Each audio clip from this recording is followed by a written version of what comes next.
Situate's annual town election is May 31st, 2025, in that high school gym from 8 a.m. until 6 p.m.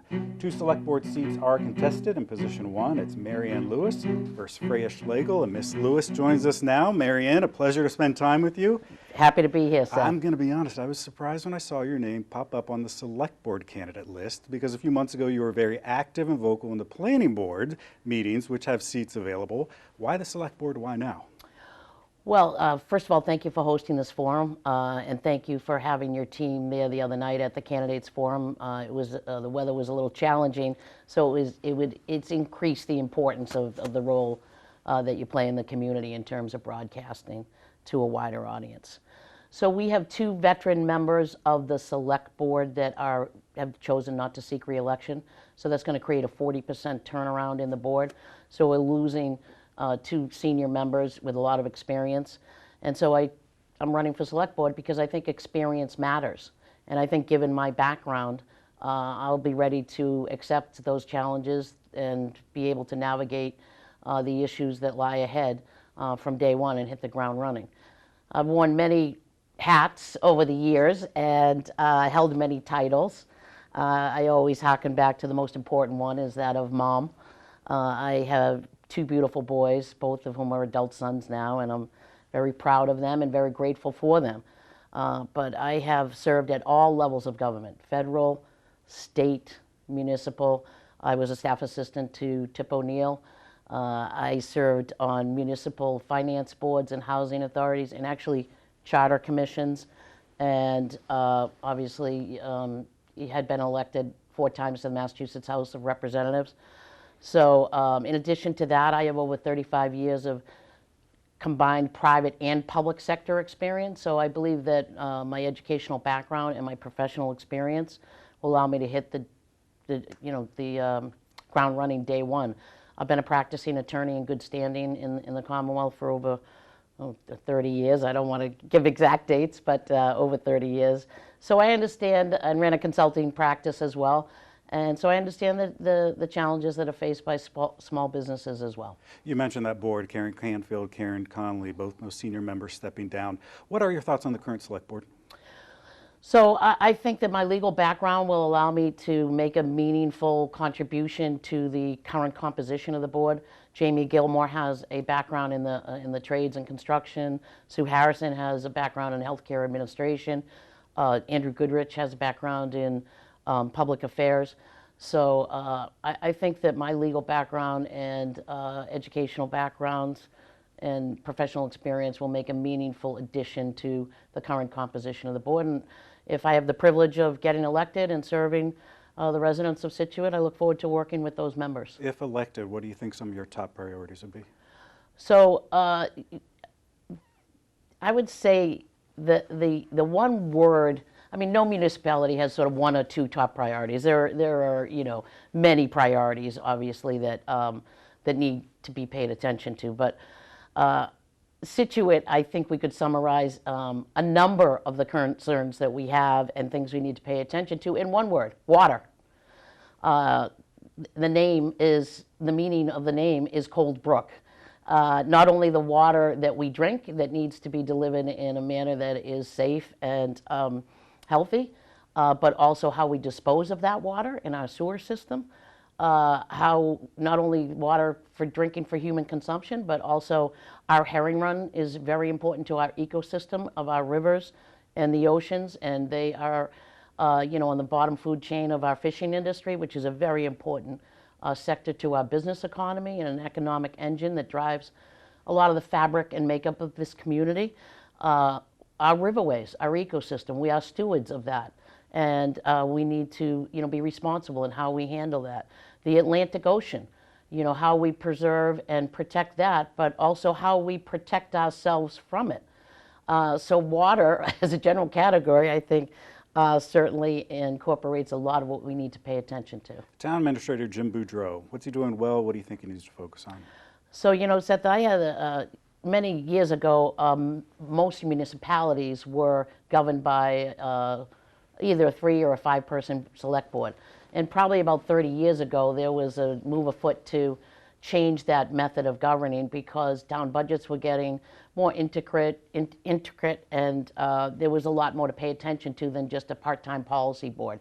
So I was a member of an elected charter commission that actually changed the form of government to a town administrator, position, and it's a very important position, and it's certainly something Mr. Boudreau does from the bleacher seats. Obviously I haven't served on the select board before, but from the bleacher seats he appears to be doing many things well, to the extent that there are areas that are identified that need improvement. I look forward to working with him and other members of the board to effectuate those improvements. You live right on the water, Lighthouse Road. I do. Is the town doing enough to protect homes along the coast?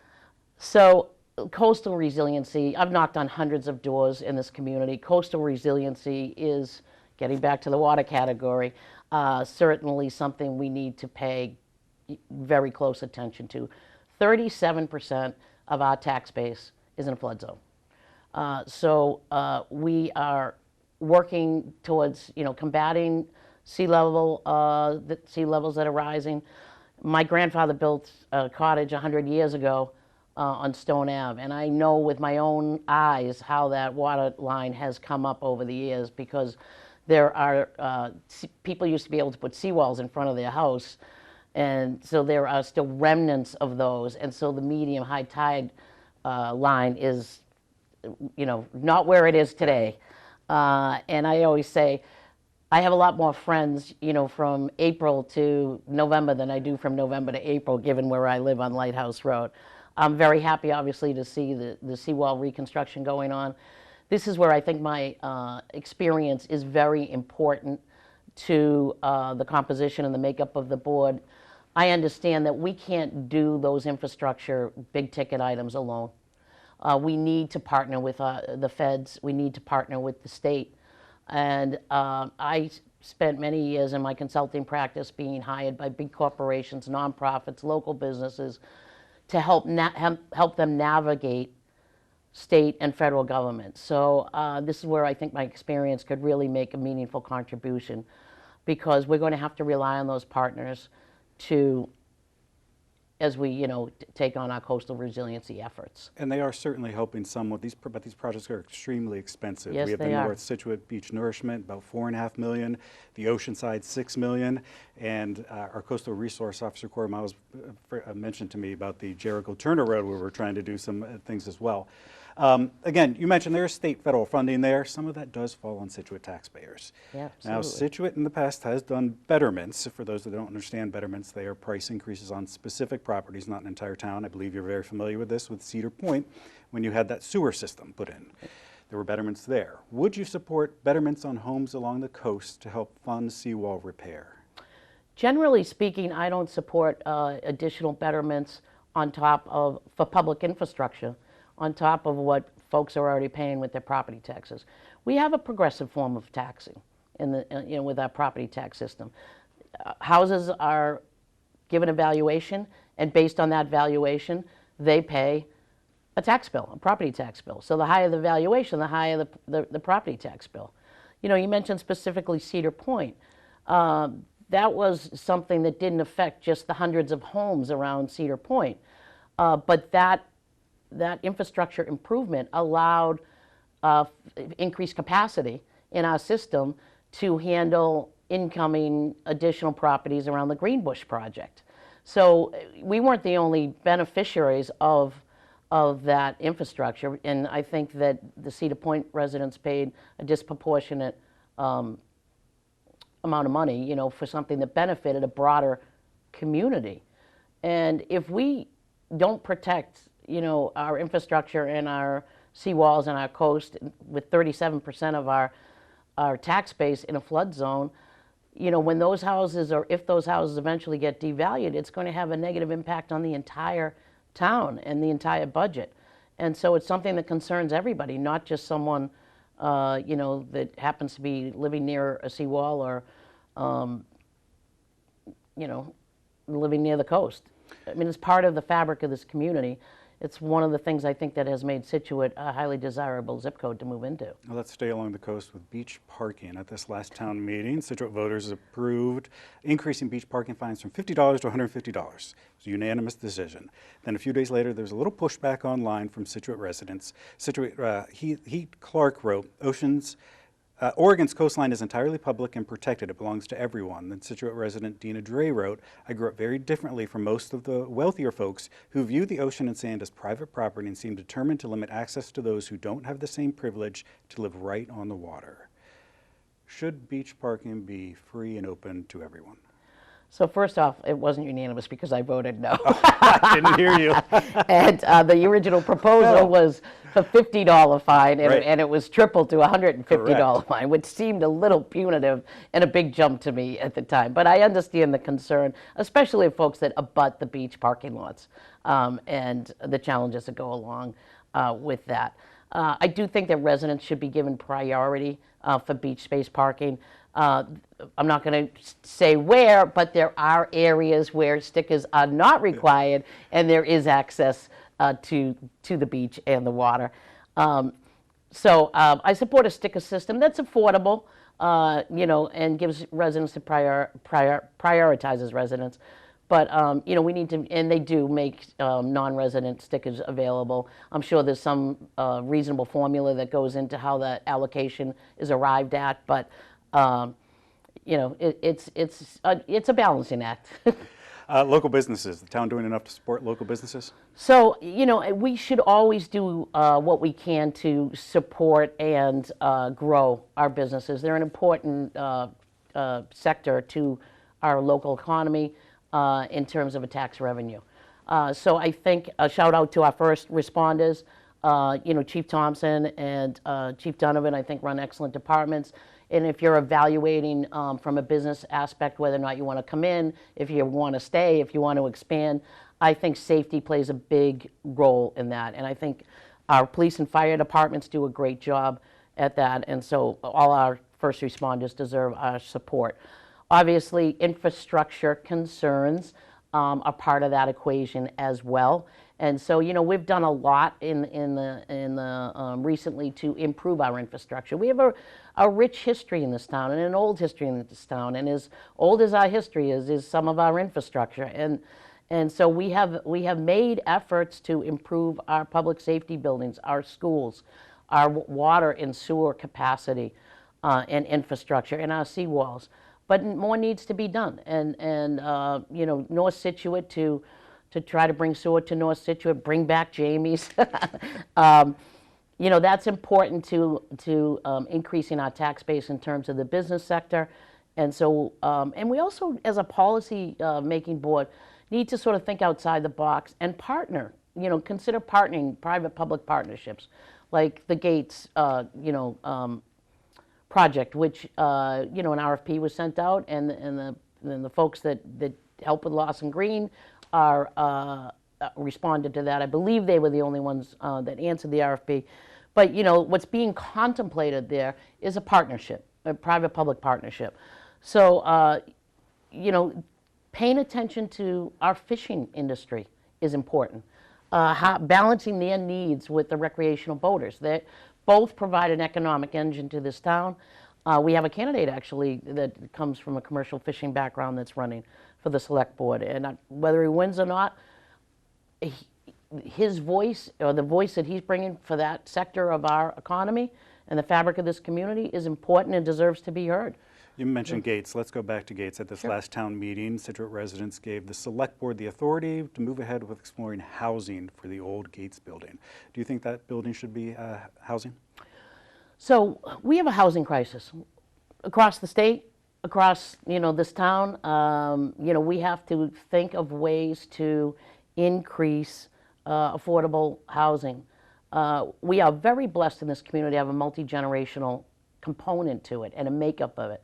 And I think that's one of the things that's very special about this community. And it's incumbent upon us as a select board to consider all constituencies as we make decisions around these issues. So it's in the very early stages of, design, concept, cost implications. So, I look forward to what town meeting did was authorize the board to continue to have the discussion and explore. Obviously, the neighbors have to be part of that discussion. We have to make sure that we're doing right by, all the competing interests that are involved. But I think we have somewhere around like a 300-person or applicant waiting list right now for affordable housing in the town. And so if that's any indication, how we need to figure out how we can increase our housing stock at all levels to be able to keep seniors in their home and to allow young folks that have grown up in this town an entry point into staying in the community that we all love. Another project that's just in its infancy stage is the Cushing Elementary, which will eventually go away when it's combined with Hatherley. We posted about this when the select board first chatted about it, and there were a wide range of topics. The majority was people wanted a hockey rink. Karen Canfield suggested possibly housing. Cushing Elementary site, what do you think should go there? So first of all, very excited about the new project coming on board. I was many years ago, part of an effort in the legislature to create a school building assistance act. So to see it play out in your own community is always very gratifying. And I'd like to tip my hat to Senator O'Connor, our state legislative delegation, and Representative Kearney for their efforts in making sure that we could access that reimbursement, those reimbursements dollars. That was very important. So that's exciting that that's coming online. Cushing, obviously, as we look at a chessboard, we have to consider all ideas, demographics, what are the needs of those demographics, not only now, but 5 years from now, 10 years from now, 20 years from now. We have the ability and the tools in a modern era to be forward thinking and to analyze the data to see, where the trends are headed and to entertain the all the potential suggestions for that property. I believe there's going to be a committee appointed this week, and so looking forward to hearing, the voices and the ideas from folks surrounding that.